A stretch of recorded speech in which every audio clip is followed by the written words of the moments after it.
आज का टॉपिक है हम लोगों का सिंपल माइक्रोस्कोप। ठीक है, तो सिंपल माइक्रोस्कोप को पढ़ते हैं एक तरफ से। तो सबसे पहले सिंपल माइक्रोस्कोप होता क्या है कि माइक्रोस्कोप क्या होता है। माइक्रोस्कोप एक ऐसा डिवाइस है जो कि छोटे से छोटे ऑब्जेक्ट को हम लोगों को आसानी से दिखा देता है ना। नेकेड आई से भी हम लोग क्या कर सकते हैं, छोटे से छोटे ऑब्जेक्ट को देख सकते हैं। ठीक है, किसके हेल्प से? माइक्रोस्कोप के हेल्प से।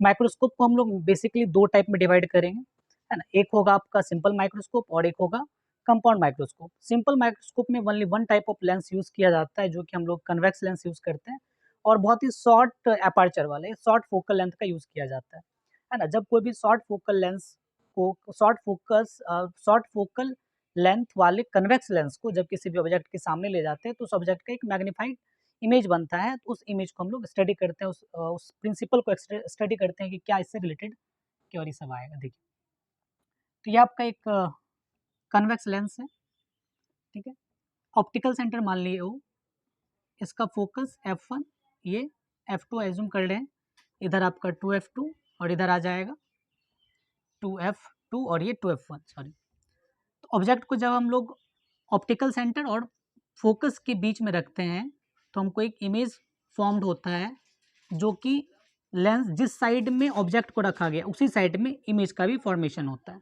ठीक है, तो इस टाइप से। दूसरा है कि अब एक रे पास करते जो कि सेंटर से होकर जाए, और ये एज्यूम कर लिए हैं क्या कि ये जो लेंस होगा आपका, ये लेंस एक थिन लेंस होगा। थिन लेंस से अगर थिन लेंस के ऑप्टिकल सेंटर से अगर हम लोग कोई भी रे को पास करते हैं तो वो बिना डेविएट हुए सीधा निकल जाता है। ठीक है, इस टाइप से। अब आगे अगर इसको मिलाते हैं, मिलाने के बाद ये वाला ऑब्जेक्ट जो होगा, ये हो गया ए और इधर हो गया बी, और ऑब्जेक्ट हो गया ये वाला ए डैश और इधर बी डैश। तो ए बी एक ऑब्जेक्ट था, यहाँ पे हम लिख दें ए बी एक ऑब्जेक्ट था। ठीक है, जिसका इमेज बना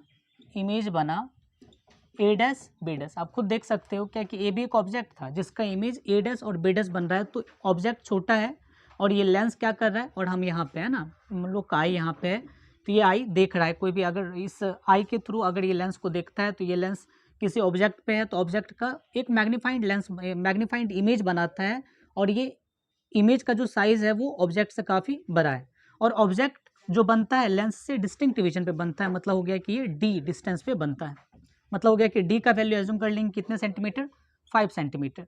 ठीक है, और यहाँ से यहाँ तक का ये लेंथ हो जाएगा फोकल लेंथ, और ये वाला जो होगा ये यू होगा, यू बोले तो ऑब्जेक्ट डिस्टेंस।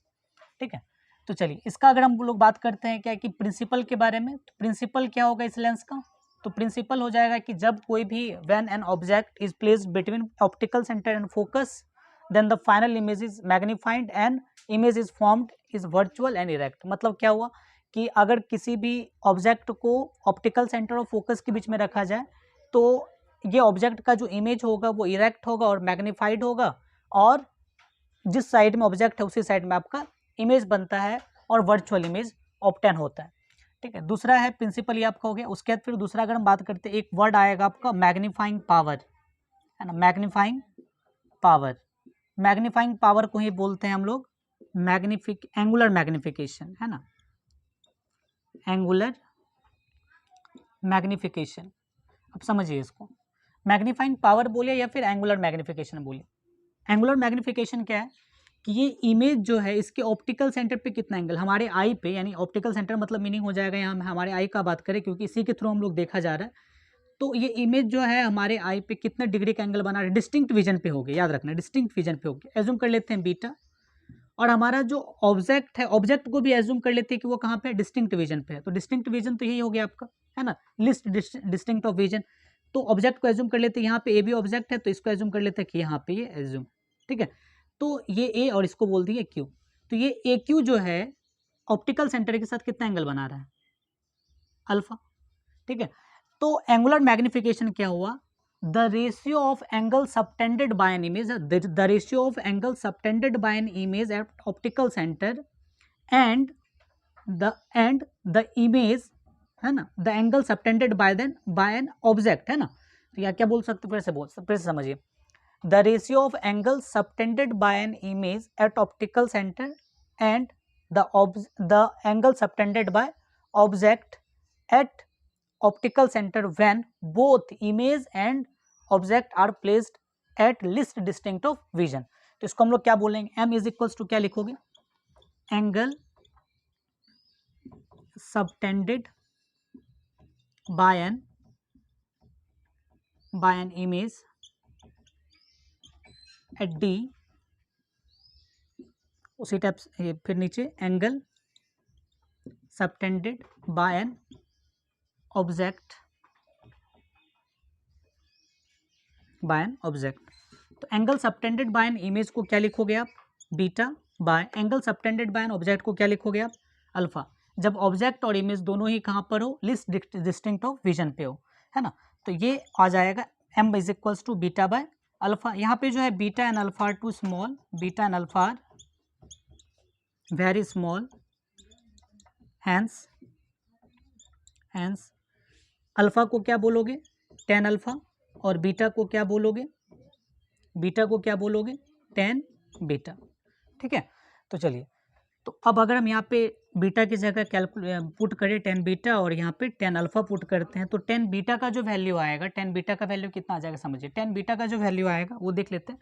तो किस ट्रायंगल में चलना होगा हमको, in triangle O A B, यहाँ पे कैलकुलेट करके बताते हैं, in triangle O A B में 10 बीटा इज इक्वल्स टू कितना डिग्री होगा, देखिए 10 बीटा इज इक्वल्स टू हो जाएगा P बाई बी, तो ए बी यहाँ पे ए बी बाय ओ ए, है ना, A B by O A, 10 beta का वैल्यू हो गया।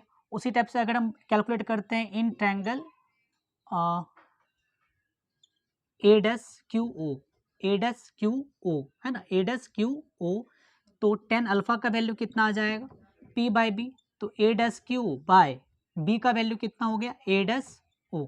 इस चीज़ को हम लोग सब्स्टिट्यूट कर देते हैं इस इक्वेशन में, तो 10 बीटा का वैल्यू निकाले थे A B by O A by 10 alpha का वैल्यू आया था A dash Q by A dash O is equals to, अब देखिए ए बी बाय ओ ए, ये डिवाइड में था, मल्टीप्लाई में हो गया, तो ए dash O bye A dash Q, तो यहाँ पे जो है ए डैश क्यू और ए बी दोनों ही आपस में इक्वल है, देखिए ना, ए डैश क्यू, ये वाला ए डैश क्यू और ए बी दोनों इक्वल है, तो ए डैश क्यू और ए बी कैंसिल आउट हो जाएगा, बचेगा क्या, ए ओ bye A dash O bye ए ओ, तो ए डैश ओ कितना है, ए डैश ओ जो है ये लिस्ट डिस्टिंक्ट ऑफ विजन पे बन रहा है, तो ए डैश ओ जो होगा वो डी हो जाएगा बाय ओ ए क्या है, ये ओ ए जो है ऑब्जेक्ट डिस्टेंस है, ऑब्जेक्ट डिस्टेंस को क्या बोलते हैं हम लोग, यू, ठीक है।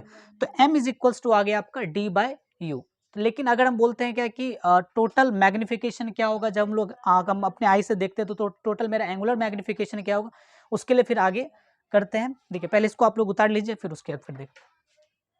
अभी हम लोगों ने देखा कि एंगुलर मैग्निफिकेशन जो आया d बाई यू आया। अब अगर हम चलते हैं अकॉर्डिंग टू लेंस फार्मूला, तो हम लोग जानते हैं कि 1 by v minus 1 by u is equals to 1 by f. तो यहाँ पे कंसिडर किए हुए क्या कि यहाँ पे जो v है, v किसके इक्वल था, माइनस डी के इक्वल था, है ना।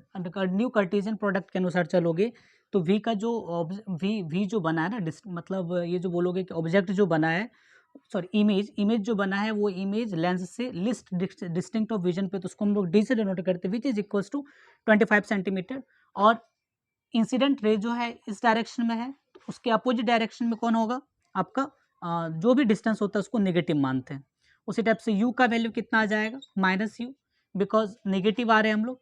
और f का जो वैल्यू होगा वो किसी भी कन्वेक्स लेंस का जो फोकल लेंथ होता है वो हमेशा क्या होता है, पॉजिटिव ही होता है। तो उस कंडीशन में अगर इधर पुट करोगे तो पुट करने के बाद क्या मिलता है आपको, देख लीजिए, तो माइनस 1 बाई डी, यहाँ पे minus minus plus 1 by u is equals to 1 by f. तो यहाँ पे क्या है, डी बाई यू है, दोनों साइड क्या करते हैं हम लोग, डी से मल्टीप्लाई कर देते हैं। अगर डी से मल्टीप्लाई करोगे तो क्या आ जाएगा, डी से अगर मल्टीप्लाई करें तो डी बाई डी करके दिखा देते हैं, D by D plus D by u is equals to D by f. फिर कॉमन करके तो दोनों कैंसिल नहीं हो जाएगा, तो ये दोनों कैंसिल आउट होकर कितना हो गया, 1। और यहाँ पे देखोगे तो minus 1 plus D by u को पहले हम लोग क्या बोल चुके हैं, m is equals to D by f. तो m इज इक्वल्स टू क्या आ जाएगा, 1 प्लस डी बाय एफ। तो ये आपका फाइनल एंगुलर मैग्निफिकेशन आया जब ऑब्जेक्ट कहाँ पे हो, जब ऑब्जेक्ट आपका ऑप्टिकल सेंटर और फोकस के बीच में हो, और उसका इमेज कहाँ पे बन रहा है, इमेज बन रहा है इसी साइड में at least distinct of vision पे। अगर आपका इमेज देखिए मैग्नीफाइंग, ये कन्वेक्स लेंस जो है ये 2 टाइप से मैग्नीफिकेशन करता है, ऑब्जेक्ट को बड़ा करके दिखाता है। When an object is placed between optical centre and focus. दूसरा आप बोल सकते हो कि when an object is placed at the focus, जब फोकस पे ऑब्जेक्ट रहता है, डायग्राम बना दे, जब फोकस पे ऑब्जेक्ट रहता है, देखो यहाँ फोकस पे, तो ये F हो गया इधर वाला F2, ये 2F1 और इधर वाला 2F2। जब ऑब्जेक्ट फोकस पे है तो भी इसका इमेज जो बनता है वो इन्फिनिटी पे बनता है, और जो साइज होता है ऑब्जेक्ट का वो काफ़ी मैग्नीफाइड होता है, वो बड़ा होता है, ठीक है। तो इस टाइप से इन्फिनिटी पे इमेज बनेगा। तो अगर इमेज इन्फिनिटी पे बन रहा है तो उस कंडीशन में जो ऑब्जेक्ट होगा, ऑब्जेक्ट तो इमेज तो हमको बड़ा दिखेगा ही, है ना। इमेज जब बड़ा दिखता है तो उस कंडीशन में भी का वैल्यू कितना ले लोगे, माइनस इन्फिनिटी। और उस कंडीशन में अगर पुट करते हो तो एम का वैल्यू क्या आ जाएगा, यहाँ देखो, यहाँ पे पुट करो, बी का वैल्यू कितना आ जाएगा, इन्फिनिटी। जब वी का वैल्यू माइनस इन्फिनिटी तो 1/इन्फिनिटी 0 हो गया यहाँ पे, तो 1/u plus is equal to 1/f। तो दोनों साइड मल्टीप्लाई करो तो d/u is equal to d/f। तो d/u इज इक्वल टू सबके लिए माने क्या, m। तो m इज इक्वल टू यहाँ पे क्या आ जाएगा, d/f फाइनल। तो जब ऑब्जेक्ट आपका इन्फिनिटी पे बने और मैग्नीफाइड बन रहा है तो उस कंडीशन में एंगुलर मैग्निफिकेशन का फॉर्मूला हम लोग d/f रखेंगे। जब ऑब्जेक्ट जब इमेज आपका लिस्ट डिस्टेंट ऑफ विजन पे बन रहा है, और तब अगर एंगुलर मैग्निफिकेशन का फॉर्मूला बोला जाता है तो हम लोग उसका वैल्यू कितना रखते हैं, m is equal to 1 + d/f।